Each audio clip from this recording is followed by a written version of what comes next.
What's going on, guys? Welcome to another episode of Eastern Current. We got another trout episode for you this week. Trout, I feel like, are always, kind of a hot topic this time of year. Lots of people want to, learn how to become better trout anglers, how to go catch more trout. And trout are a cool fish in saltwater because they're just so versatile, and there's a lot of ways to catch them. There's a lot of baits to use, and it can be very intimidating at first. But if you kind of figure out some baits you're confident with, figure out a few areas that you're confident with, they're the easiest fish in the world to run patterns with. Unlike redfish, and flounder are pretty easy too, but trout, you can really pattern depending upon the day, depending upon the conditions, the tides, all that. So it's just a really fun fish to talk about and to teach about, because I feel like when I share some of these little tips and tactics, they can really be applied in these upcoming months for you to get out in the water and catch more trout. And one of my favorite things is when people reach back out and they're like, hey, Mike, Cam, Jud, like we listened to the podcast and we loved it, and I went out and did what you said and caught some fish. And so that's just really cool. That's what we're here for. We love sharing our knowledge, and we love growing a conservation-minded fishing community here through Eastern Current. I'm going to go ahead and apologize for a little delay in videos. I was sick. My wife was sick for a little bit. We got out of that. I had to work really hard for 3 days because I hadn't worked for a while. And then jumped right into a trip to Montana about a week and a half after that. And so it was very busy, and I missed a week of an episode. So I'll hopefully bring y'all a bonus episode in the weeks to come. But we just missed 1 week. I got a video out, just didn't get a podcast recorded. I just could not quite find the time to do that. So, but thanks for all my listeners here on Eastern Current. Me, Mike, and Cam, we all are very grateful for y'all. We have a lot of fun doing this, and just want to continue to grow this platform and get more and more good content to y'all, fishing, hunting, and just outdoors content overall. This podcast, as usual, is always going to kind of stay focused towards fishing and saltwater inshore fishing. But as y'all know, the YouTube channel, you can go in there and see hunting videos, fishing videos, vlog style, kind of just outdoor lifestyle videos. So one thing that I would love to ask y'all to do is just go rate us on iTunes, or go give us a review on any of the podcast platforms. It's just super helpful. And go subscribe to our YouTube channel, and check out those videos on there. We have all of our podcasts in video form on YouTube, but we also have a lot of YouTube videos and tackle and tip videos and fishing videos and hunting videos. So that's enough of me rambling on here. I do this every time we get going. I know I got to kind of get that pre-show stuff out of the way, but let's bring Mike on and talk a little bit about some trout fishing. What's going on, man? Not much. How are you today? Oh, doing good. Are you still like super deer focused like I was, or are you kind of getting into that trout mode a little bit? I mean, I fished this weekend, and then I turned around and went right back to the woods on Sunday. So I'm like trying to split my time, but I think as it cools off a little more, I think that little bit of cool weather got me kicked in for deer season. But now that it's warmed back up, I'm ready to be back on the boat. Yeah, I'm with you on it, man. Me and Michael got a little deer lease, and we've been putting in a lot of work over there, hanging stands and bushwhacking and putting some little areas in that we can hopefully do some bow hunting this season. So we've been kind of like on the water all morning and then in the woods in the afternoon, and I've been covered in poison ivy like 5 times. And thankfully, Mike, look at my face. Oh, look yeah. at my arms, no poison ivy. It was either not poison ivy or my praying and my spraying myself down with crap paid off. So yeah. We put this stand up, and I was like wrapping my arms around this tree, and my face was all in this stuff, and I looked at it and it just looked like normal ivy. And Mike went up there, he's like, dude, this is poison ivy. I was freaking out. I was like dumping water on my face there, and it was bad. It was bad. But yeah, so no one here really cares too much about deer hunting. I mean, maybe people do, but the people that have clicked on this podcast are here to talk about trout fishing. So let's get into it. I think today what we really want to focus on is and Mike, everyone has different styles depending upon where they fish, how they fish, what they like to fish. But I think, that's what's really relative is as these fish first start to approach, you can fish kind of fast, and you can fish soft plastics. You can really move quickly with soft plastics, and they're just great baits. And there's a variety of different soft plastics, pre-rigged soft plastics. As far as storm swim baits and voodoo shrimp and all those pre-rigged baits go.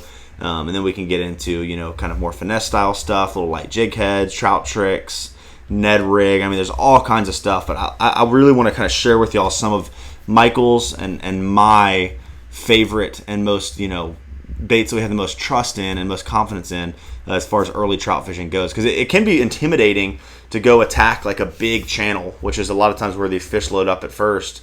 When you haven't caught any yet in there and feeling confident in that bait you're throwing, you could go for 2 or 3 hours with no bites, fishing a lot of different stuff, and all of a sudden you stumble into the area and you catch 50 trout. That's what this kind of year can be, or this time of year can do. So throwing a bait is going to get bit when you get it in the right area, knowing how to fish it and being confident in it even when it's not getting bit is important. So Mike, what's up? You go. I mean, I'm in the same boat. I kind of start with soft plastics and kind of a 3/16 quarter-ounce jig head. I like something, like you said, you can start working stuff fast right now. So I like something that's a little heavier that will stay down in the current and I can work back. Right now I'm kind of staying away from bright white, especially in the clearer water, maybe down in the river where it's a little dirtier. I'm throwing something that's white or got some little chartreuse or something in it. But for the most part right now, I'm sticking to something that's a little more natural color. Yeah. And then from there, don't be afraid to change baits. Like, I have probably 10 baits that I stick with that are soft plastics for trout season. And there's some days I'll go through 6 different soft plastics before I finally hit the key to what they're wanting to eat for the day. Yeah. So, it can be something as simple as just, a dark back, black, maybe a little blue or something, a little gray, whatever in it, to something that's green on the back or in a very mottled colored belly, with either red or black flake. There's a lot of color combinations out there, and depending on your water clarity and that kind of stuff, I'll just kind of pick via the day, what I want. And then I kind of let the fish tell me what they want. If they're short striking, I might go either down a size or I might go to a slightly different color. And then sometimes, if they short strike, either go from something that's not as much of a paddle tail to something that's more of jerk shad or something like that, where there's not a whole lot of kick or movement in the back. That's more of like a late fall getting into winter kind of deal. But as far as right now at the beginning of the fall, it's mainly just a color change kind of deal for me. Yeah, I feel like this time of year it's profile and not as much action. It's just getting that bait in front of their face and having a color they're going to bite. And like you said, they're not super picky this time of year. They're wanting to eat. They're migrating. A lot of these fish are pushing down from up north, to stage here or to push further down. They're gorging on mullet a lot right now. But that doesn't mean that you have to fish a paddle tail or you have to fish a mullet colored bait. I mean, I don't know why I ever take off a red flake DOA shrimp, but that bait, I'm going to talk about it every trout podcast, especially if we're talking soft plastics, because they just eat it so hard, and they eat it wherever they are. They're going to eat it, whether they're real spooky, whether they're really fired up. I do know Intercoastal Angler has a big shipment of red flake DOA shrimp in right now, but they will not last. So if you live here locally in Wilmington, go and buy a bunch of packs. I already bought about 25 packs of them, so I'll be fishing this year. But yeah, just kind of playing through a few colors. If you did have to pick a profile that you liked right now, like paddle tail, trout trick, small paddle tail, or and even one lure too I want to talk about. I don't know if you fish any of these, but the down south lures, they've got like these long slender baits with the small paddle tail on the back. It's like kind of a fatter head and a long tail. There's other companies that make those, but I did really well in those last year, and it was kind of some new stuff to me. So what would you say your top shaped soft plastic is? Probably something. I really love the Z-Man stuff, which right now it's not as like critical. I don't feel like Z-Man. If you fish Z-Man plastics, the plastic's different. It floats a little different. It has a little more action. You can work it a little slower. That kind of stuff. So that's not necessarily like key that it's like Z-Man or anything right now. But I feel like a paddle tail in that 4.5 inch range. Yeah. A lot of our big mullet are starting to move out, and we're getting a little bit of that smaller mullet that's left that just isn't quite ready to make the migration yet. So it's either that or like really big hardhead mullets that are 10-12 inches long. Yeah. So I feel like I'm starting to downsize just a little bit from my 5.5 inch paddle tails down to 4.5, somewhere in there. Mm-hmm. Um, but that, and then I'm kind of right now, last year, I don't know what it was, but greenback, a really kind of off-color white belly with a little bit of red or black flake in it seemed to be like the color that That's such a good trout color, like a baby bass kind of color. yeah, Yeah. every time I went out, that was like my go-to start pattern. That with the eye strike jig head and 3/16. And then from there, I just kind of played with it. If it wasn't getting bit, moved to something a little different from there. You know what color also did really well last year for me this time of year was the Mulletron, which is the it's like that blackish color, real natural. I liked it in slightly not dirty water, but like tinged up clean water. So when you had like some milkiness to some cleaner water, those dark natural colors work really really really well. That plum chartreuse by Z-Man as well. That plum chartreuse trout trick did really well. Fried chicken on a chain. No, that's not what. What's the shrimp po' boy? Shrimp po' boy was a great one too, as that water started to clear up, but still kind of mid fall. That red flake is just key, man. Red flake anything is really really solid for trout. That kind of translucent, but it still has that that body density, that red kind of like they can see through it, but it kind of just gives this silhouette or something. It gives us, it doesn't give hard edges, but it gives like the profile of the bait. You know what I mean? So it could kind of be anything. They see this shape there, but they can't really make out what it is. It looks like bait, though. I think that's one of the reasons they eat it so well. Let's talk a little. Another color I fished a lot last year was mood ring. Mood ring's good, yeah. Actually, mood ring. You and Cameron last year were crushing them on mood ring, and I would throw mood ring. I bet I caught 10 fish all year last year on mood ring. Dang.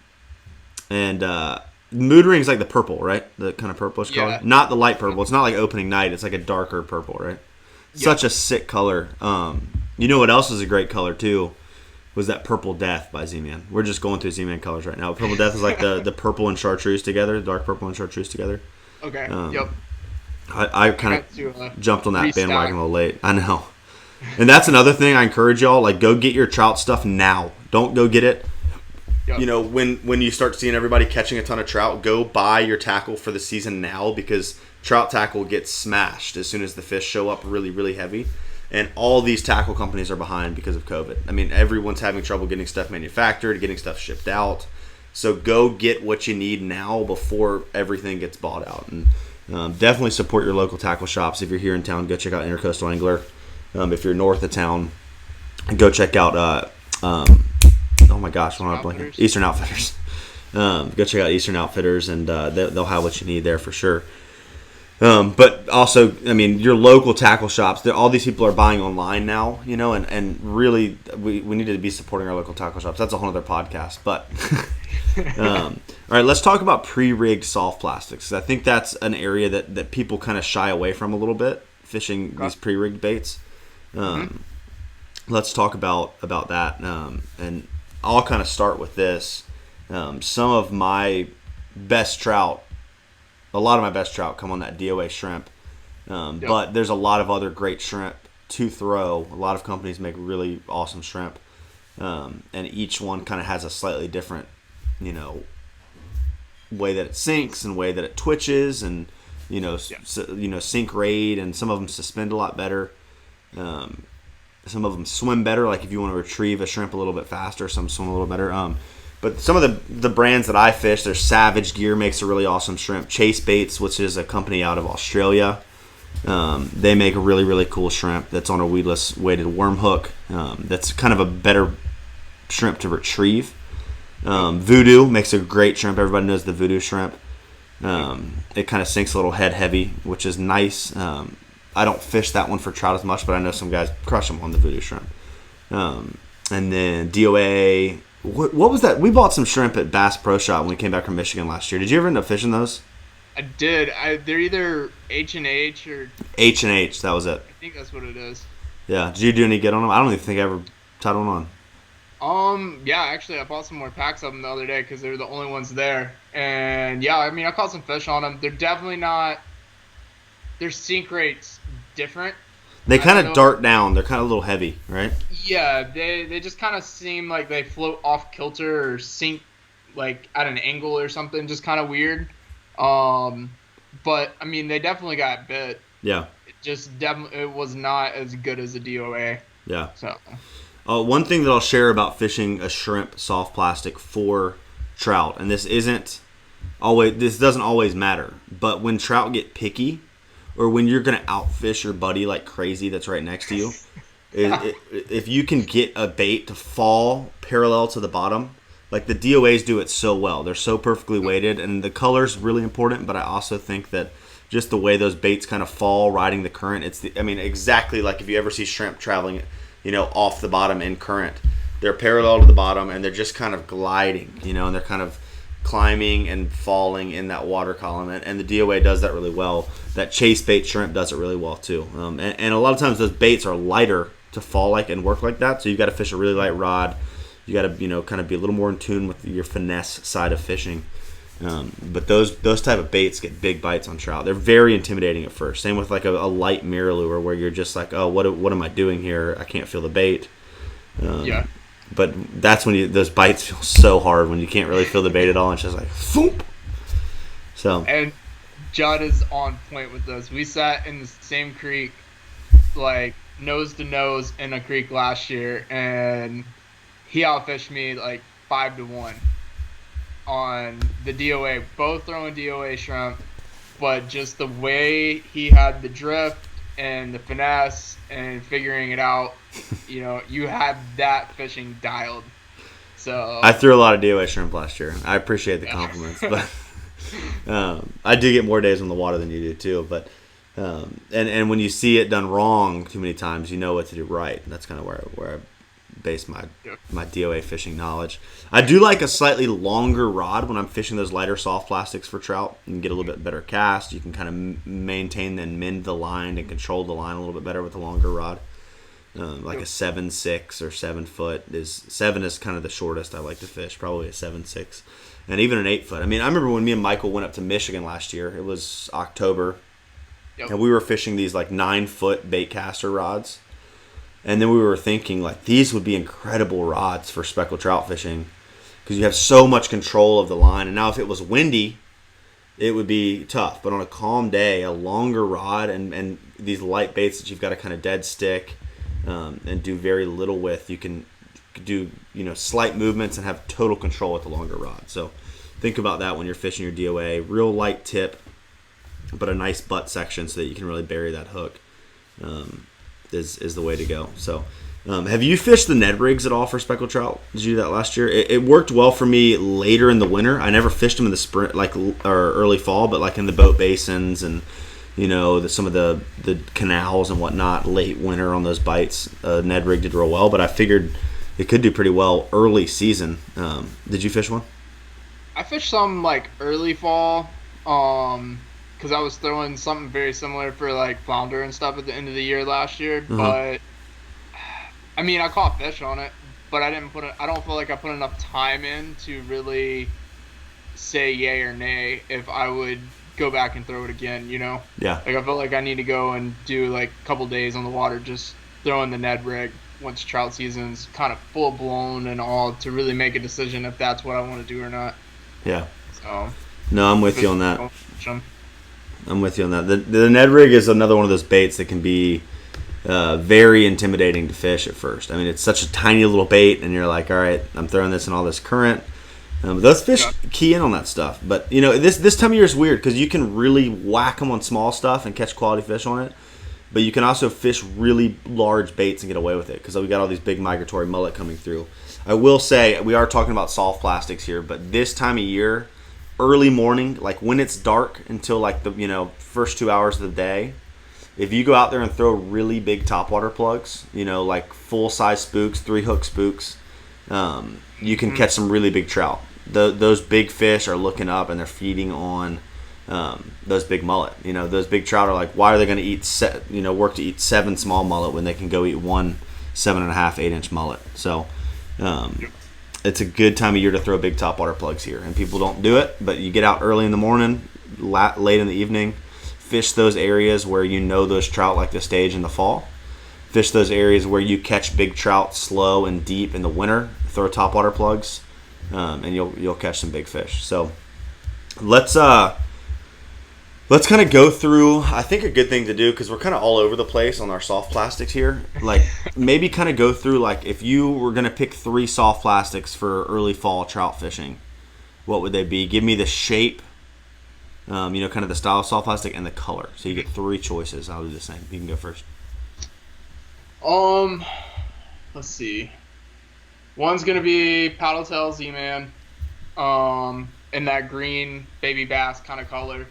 Another one's gonna be the Z-Man Easy Shrimp. Which Paddletail Z-Man do you like? Diesel minnow? What's like the mid? It's not the minnows. It's like, yeah, are they like the 4-inch It ones? doesn't have diesel minnow. There's a 4-inch diesel minnow. Then the minnows is a little bit shorter than the diesel minnow, but it doesn't have the slit. It's just like the solid body paddle tail. A little bit fatter head on it. You like the minnows, okay? Yeah. Sweet. Or minnows. I don't know how you say it. Those are probably like my go-to, like I say, in the baby bass color. And then also I like the Easy Shrimp by Z-Man, just because I can rig them with that worm hook and nose hook them. And I can adjust the weight so easy to get just the right drip that I like. And again, it's the same kind of idea of like DOA and all that. But I feel like I get more control and I can target several different species a little easier with that. Sweet. So that would be kind of my second choice. Third choice is going to be tough. Go ahead and knock off 1 or 2 on yours. Come back to me. All right. Red flake DOA shrimp, obviously, the larger one, 4-inch. I think it's a 4-inch. That would be number 1. Number 2 would be a diesel minnow, 4-inch diesel minnow in. I need to switch over to my camera. I'm still staring at you. 4-inch diesel minnow in red bone. It's just a good all-around color in clear water and dirty water. It stands out well. It's got some red flake, kind of a brownish back, lighter tannish belly. Kind of clear, not clear, but like a different color, brownish. I don't know. It's a good bait though. The red bone is what it's called. And then I would say probably a trout trick and maybe plum chartreuse. That's a one I fish quite a bit this time of year. And those would be my 3. But the trout trick is kind of my the diesel minnow is like my faster fishing bait. My trout tricks, I slow it down a little bit more, and then my DOA shrimp is like my dead sticky and kind of just let the current carry it, not too much twitching. So I can kind of cover, each basis of what I need to cover with those 3 baits. And then the topwater. Man, I really don't throw many hard baits this time of year because I'm fishing a lot of current for trout right now. And so the hard baits kind of come in for me a little bit later, late October, early November, when the Pamlico really fires off really good and the Noose fires off real good, and New River and all that. So those will be my 3. Did you figure out your third one? I think the trout trick and the shrimp po' boy, I think is what it's called. Yeah. It's like that clear with the red flake with the chartreuse tail. That's a and sexy again, one. it's another bait that I can control. If they keep biting it way back, I can kind of cut it down and shorten it up a little bit. Yeah. You can play around with your links and all that. So for sure. The down south lure is another one that's kind of like a trout trick that works in that I fish in kind of the same. I would fish in kind of those same ways. I haven't fished it much. I fished it some last year. My buddy Travis Overman, who I've had on the podcast, had a pack of them, and they were smashing them over a lot of the other baits we were throwing that day. A lot of people don't realize you can actually troll on your trolling motor or on the motor to really locate these trout. I don't love doing it if I don't have to, because you're kind of working down the bank and blowing fish off the bank. But if you get into an area this time of year and you've covered a lot of water and you're like, God, I can't find these fish, put some rods in the rod holder and just idle down the bank. Now, if there's people fishing the bank, don't do it. If there's people lined up on the bank, fishing the bank, you don't want to be idling the bank that they're going to be working. But if you've got a whole bank to yourself, just idle down it or trolling motor down it with some baits, 50 yards back, and the rod holders 30 yards back, with some paddle tails, and just kind of bump in and out of gear. And you can find those trout a lot of times that way. People do it with mirror lures as well, but the soft plastics work really well. I think a soft plastic that a lot of people overlook, we're talking about paddle tails a lot right now, but the little curly tail jigs, I fished them not a lot, but like last year there was days where I just picked those up and put them on, and the trout were tearing them up. I don't know if it's the action in the back or whatever, but when you mentioned trolling, that's what a lot of people do is the curly tails. Oh yeah. And they're cheap. You can Super get cheap. 5 or 6 different colors for $8 and have 10 or 12 of each of them. It's a great way to especially search for some fish and to experiment with colors. Yeah. If you don't want to commit to $7-8 for a soft plastics or whatever, depending on what you're getting. No, I agree. It is a really good bait. I think another soft plastic bait that people forget to throw too, now that you mentioned that, is some of these pre-rigged swim baits that work really, really well. I think it is Live Target makes a couple. They make a Menhaden. Savage makes some killer swim baits, some line through swim baits and some weedless hook swim baits, like the Pulse Tail Mullet. Great bait all around. I got guys that fish them down south in Florida for tarpon. I've caught redfish on them here. They're really good swim baits for trout. The Pulse Tail Mullet's an awesome bait, and the way they lay them out, you can rig them a lot of different ways. And I really think, I haven't done it, but the line through with the treble hook in the belly, when that fish eats, the bait will slide forward, is going to be a killer way to fish for big trout.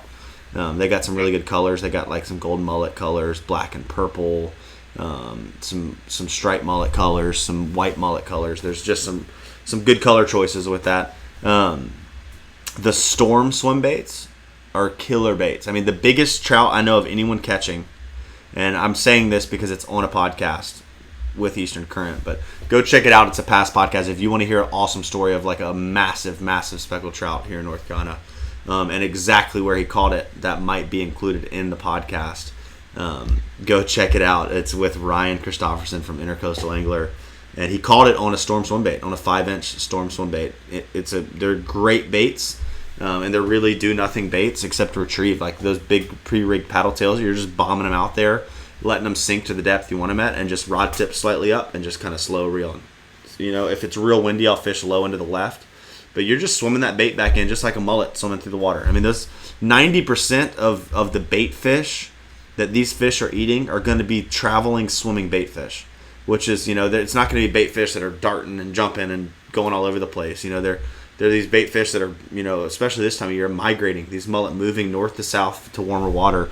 These trout are used to eating just slow rolled baits. So that's not a bad way to start out looking for fish this time of year. Get out there, just make a cast, reel it in, make a cast, reel it in. Like, they're going to eat it like that. So can you think of any swim baits, that pre-rigged baits that you like? No, I mean, I don't really fish a whole lot of pre-rigged swim baits, for trout at least. Yeah. I mean, I'll do fish the Storm when it comes striper season, but outside of that, I don't really ever use them for trout. Yeah. Not that, it's just not something that comes across, or that I go out and buy or anything. Right. So, but. Well, before we wrap this one up, let's talk a little bit about like where to go look for these fish this time of year. I know we talked about that in the last podcast, but early season trout fishing for migratory trout. We've got trout here year round, and they're going to hang out in the same places. They're going to hang out, throughout the fall. But where are some of the places that you like? I'm not saying exact locations. Just talk about what makes up that location this time of year, early fall. So it kind of depends on where I'm at, actually. Like, if I fish down in the river, I'm looking for kind of good hard edges that have concentrated bait on them. Mm-hmm. And right now I'm looking for, I don't want to say deeper water, because now that water temperature is starting to cool, they're starting to push up on the banks. Like the other day we were throwing topwaters, Saturday we were throwing topwaters in 3 feet of water and having trout roll on them, first thing in the morning. So they're definitely getting up into that shallower water now that it's starting to cool off. So looking for that, looking for oysters, something that they can sit on, or at least, a little bit of structure, something that's going to hold them there. But it doesn't necessarily have to be oysters. It can be a big point. It could be, a deep bend in a creek, something like that. Just a nice geography change of some sort. Yeah. And that's what I'm targeting. And then if I say go hit. I've got kind of a list of spots that I start with, and like you said, you can pattern them very easily. So, I might go hit 2 oyster bar spots that I know that I catch them on pretty regularly. If that isn't it, then, I'm moving down the list. All right, scratch oyster bars off for a little bit. Let's go hit a couple deep holes or whatever, a couple points. I just kind of move through that until I locate what they're looking for. Yeah. Or where they're at. That's kind of mainly in both scenarios. Clean water versus in the river. But in the river, I feel like there's a lot more habitat that they live in, or that they like, that you can find them in. Yeah. Consistently. So I feel like I'm a little more all over the place down there, but that's kind of my go-tos to get started. For sure. I would say, just to change it up from what you're saying a little bit and get some more information, I'll kind of focus on less coastal rivers, more just coastal marsh, looking for the inflows out of the ocean. So all the inlets. Inlet is kind of where I focus my time this time of year. Unless I'm in a coastal river, then the inlets don't really play much to me. Like, you got to think about these trout. They're starting out in the ocean. They're starting out on the bigger water, and then they're moving in tighter and tighter and tighter and tighter, and finding that deeper water as it kind of drops, the temperature drops off, and sitting, in the deep bends of creeks, sitting in deep canals, sitting in deep basins, where that water temperature is more consistent. Right now, that water temperature is at a great place for them. And so they'll be in a lot more areas, and they'll be in a lot shallower water. I mean, you can catch them in 2 feet of water, 1.5 foot of water, all the way to, doesn't mean you can't catch them in 8 feet of water, but a lot of those fish are sitting in that shallower water because when that bait comes through, those migrating mullet, they're closer to the bait. There's less area for the bait to go when the trout tries to eat them. So, if these fish are migrating south and they're coming into our marsh, the first place they're going to hit is the inlet. That's the only way that they can come through. So that's really the only reason. Other than the fact that these mullet that are leaving, the only way for them to get out, unless they swim the waterway all the way down to Florida, wherever they go for the winter, is to go out the inlets. And so it's this great intersection point for predatorial fish to meet bait fish this time of year. You see the albacore and the Spanish and the bluefish outside of the inlets eating the bay anchovies that are coming out, and you see the redfish and the flounder and the trout hanging out in the inlets eating the mullet that are coming through. So it's just this great pinch point of bait and predator fish, as fall kind of, rolls through. And like you said too, if I'm in some of these coastal, like if I'm in the Cape Fear to me fishes a lot differently than other coastal rivers. Like every coastal river I fish north of Wilmington fishes much differently than the coastal rivers that I fish south of Wilmington because of current. Current kind of is this big factor that kind of changes how these fish behave. And so I would say big oyster bars right now, big points, areas that's going to be huge choke points for bait. Where's a lot of bait going to come around? Where are main river points? Where are main river, pockets bait's going to get sucked into? But if you were in the Cape Fear River or any coastal river with a lot of current right now, or just any coastal river really, target big points. Big points and, the eddies behind big points, and you'll find trout. I promise you, if you go hit 5 big points, look on Google Earth, go find yourself 5 big points in your area right now, go throw topwaters and soft plastics, and you'll catch them at least 2 of those spots. Wouldn't you say, Mike? I mean, I would almost bet some money on it. So I would bet some money. That was my focus this weekend. Yeah. Big points, a little bit of outflow from this one area, and bait coming around the corner and funneling down this bank. And I mean, they were there. Yeah. 2 foot of water, just smashing them. That's awesome. So, and just another plug for flounder. Don't forget about flounder. They're still around. I know season's tomorrow's the last day. Yeah, tomorrow's the last day. So, but I mean, this weekend we caught good trout, and we caught, I think, 25 flounder or something ridiculous. Heck yeah. So I mean, they're still here, and they're still feeding like crazy. So that what did you get your flounder on? Like 4 or 5 inch white paddle tails. The water was a little off color in the rivers, So Were you getting trout on the same thing? Yeah, trout Cool. on the thing. They didn't seem like the trout really just did not want the white paddle tail in the river. But topwater, even the white topwater, they keyed in on it. But once we put it down subsurface, we had to switch to some More more natural natural colors. colors for the It's trout crazy, to eat. man. It feels like as the water cools off more, you can get away with some crazier colors. Natural colors are pretty money right now. That red bone, that any baby bass color. Yep. It's funny. So, well, sweet. Well, we'll wrap this one up there. You got anything else you want to share? No, get out and go fishing. Get out and go fishing. It's fall. It's here. We got some cool weather. It's getting freaking cold this weekend. I got a wedding to go to on Saturday. My nephew Griffin's getting married, and I think it was 45 was the low up in Roanoke Rapids is where we're going. So that's cold. That's real cold. The trout fishing should really get into its fall patterns through that. If they're haven't migrated down here yet, they're coming. So. Well, cool. Well, like Mike said, don't forget about the flounder. The flounder need love too, and so do trout, and so do me and Mike. So keep checking out our podcast, and we'll see you on the next one later.